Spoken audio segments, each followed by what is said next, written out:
So if you flip over to the back of your 6.1 notes, there's a couple of more word problem type things that require you to solve.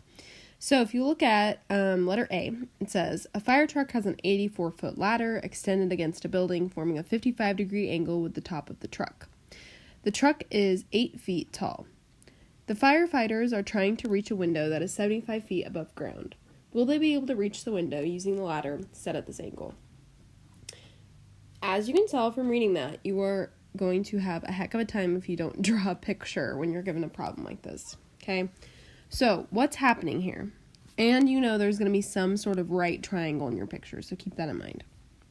You have this wall, okay, there's a window up at the top that you're trying to reach. That's 75 feet above the ground. You also have this truck. Okay, so I'm going to draw a little truck here, whatever, you get the idea, right? So here's your truck. And on that truck is a ladder that reaches up towards that window, okay? It says a fire truck has an 84-foot ladder. So this ladder that's leaning against the wall here is 84 feet. It forms a 55-degree angle with the top of the truck. So between the ladder and the truck, which is this angle, is 55 degrees. You might have noticed now you also have a right angle over here. Then it says the truck is 8 feet tall. So from here to the ground is 8 feet. And it says the window is 75 feet above the ground. So from here to the ground is 75 feet. So we got to figure out what this is to see if the ladder will reach the window, okay? So we need it to be at least up to reaching that 75-foot ledge. However, we also have that 8-foot fire truck to keep in mind. So the distance between the window and the top of the fire truck has to be 75 minus 8, which is 67. So we need X to be at least 67 feet. That's what we need here. So now how the heck do we find X? You set up an equation, okay? So you think, okay, I'm trying to find this side, and I know this side of my triangle. And given my 55-degree angle, what two sides are we looking at? Okay, X is your opposite side, and 84 would be your hypotenuse. So which trig function uses opposite over hypotenuse? Well, that would be sine. So if you think about SOHCAHTOA, you're looking at this part right here. So sine of 55 degrees, now that I actually know the angle, I go ahead and fill it in. Sine of 55 degrees equals my opposite, which is just x, because we haven't solved it yet, over 84. So now to get x by itself, I'm going to multiply both sides by 84. When you type this in your calculator, do make sure you type it in like this, 84 times sine 55 degrees. And this sticks together. This is one thing, you do not separate it. It's not multiplication, okay? And that's equal to x. I don't have the calculator app on the iPad that I use to make these videos, so I've made a separate video that shows you how to type this in your calculator. So please take a look at that. I think it will help you a lot. The other thing you have to make sure is that your calculator is in degree mode. There's another way that you can measure angles called radians, which we'll learn about later. But we haven't talked about that yet. So make sure that it's in degree mode.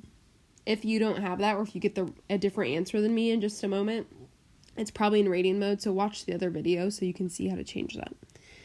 So you're going to type in 84 times sine 55 into your calculator, which should give you 68.81 feet. Okay, and we said x had to be at least 67. 68 is indeed bigger than 67. So yes, the ladder will reach.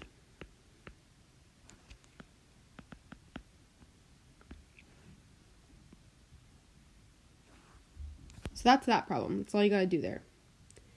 Then on letter B, it says, the sun shines at a 60-degree angle to the ground. How long is the shadow cast by a 20-foot tall flagpole? Okay, so you have the sun. Beautiful sunshine. Spring is here.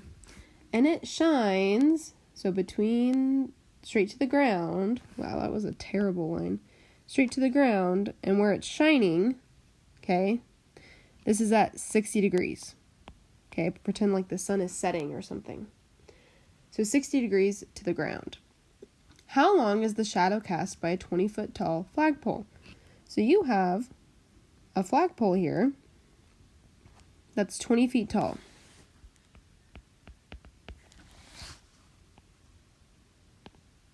And I've drawn the ground now to make it into a right triangle. So I have my right angle here. I know that this angle is also 60 degrees.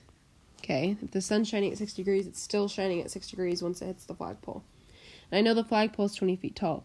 We're trying to figure out how long the shadow's cast. Well, the shadow's cast on the ground, so that means this distance. So from here to here, that would be X. Okay, that's what we're trying to find. So, what is the relationship between X and 20 feet? Well, those are your two, like in relationship to 60 degrees, those are your two legs of this small triangle. You have your opposite side and your adjacent side. So thinking about SOHCAHTOA again, opposite and adjacent, well, that would be tangent, okay? And you won't ever use the reciprocal functions for problems like this, very rarely, but usually you just got to pick, is it sine, is it cosine, or is it tangent? So I'm going to say tangent of 60 degrees, because that's my angle measurement, equals opposite, which is X, over 20. So to get X by itself, I'm going to multiply both sides by 20. So now I have this is equal to X, and this is what you'll type into your calculator, 20 times tangent 60, which should give you 34.64 feet. So the shadow of the flagpole would be 34.64 feet. That's that. The main thing you got to keep in mind on these is, again, sometimes your online homework asks you to round to different places. So it might say the whole number or the closest integer. That means just round to the nearest whole number. It might say round to the nearest tenth or the 100th. So tenth would be one decimal place, 100th